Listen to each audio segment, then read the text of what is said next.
ап. А, да, хорошо, выше. А, еще выше, ап. Давай, ап. Врачи без халатов – это добровольное благотворительное общество. Вот, то есть там собачки, терапевты. В частности, это голден-ретриверы породы собаки, то есть собаки, у которых отсутствует ген агрессии, ну и собаки, вот, которые предназначены для работы с особенными людьми, детьми. Дрессировкой заниматься надо сразу же, вот с 3 месяцев, как только вы щенка приобрели, нужно заниматься, уделять ежедневно. Ежедневно. Ну, естественно, чем старше собака, тем короче промежуток времени занятий. Вот. То есть как просто повторяешь. Ну, у них память, конечно, феноменальная, поэтому.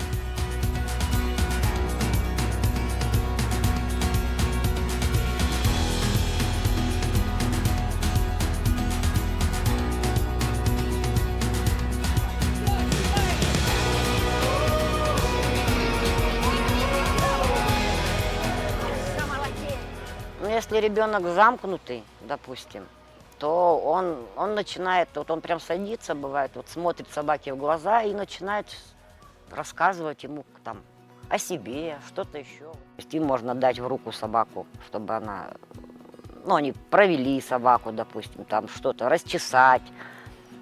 То есть вот такие вот как бы именно развивающие.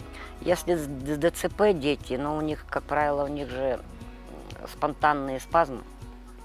Вот. Ну и ребенок, как правило, лежачий.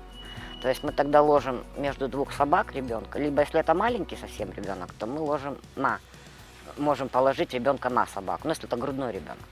Если это уже постарше, то мы между 2 собак вот так вот мы ложим ребенка, и они мгновенно засыпают, просто мгновенно спит, без судорог, без ничего, то есть он нормально глотает.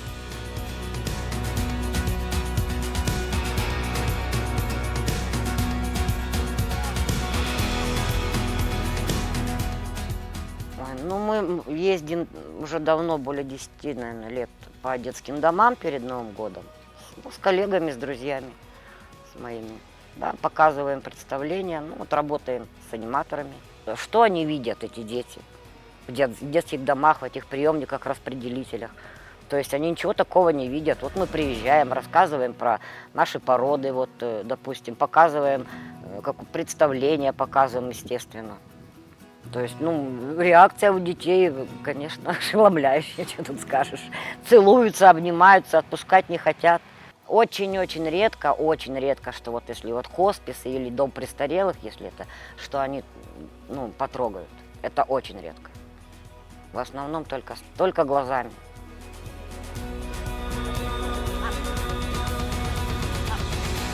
Отношение к собакам, к сожалению, в нашей стране, я хочу сказать, негативное. То есть действительно отношение как к собаке. Но я хочу более достойного отношения, гуманного к нашим, к животным в нашей стране. Чтобы поменьше выбрасывали, были более как-то поответственнее за собачек, за своих, которых держат, чтобы стерилизовали, лечили, ухаживали. Относились как к братьям нашим меньшим.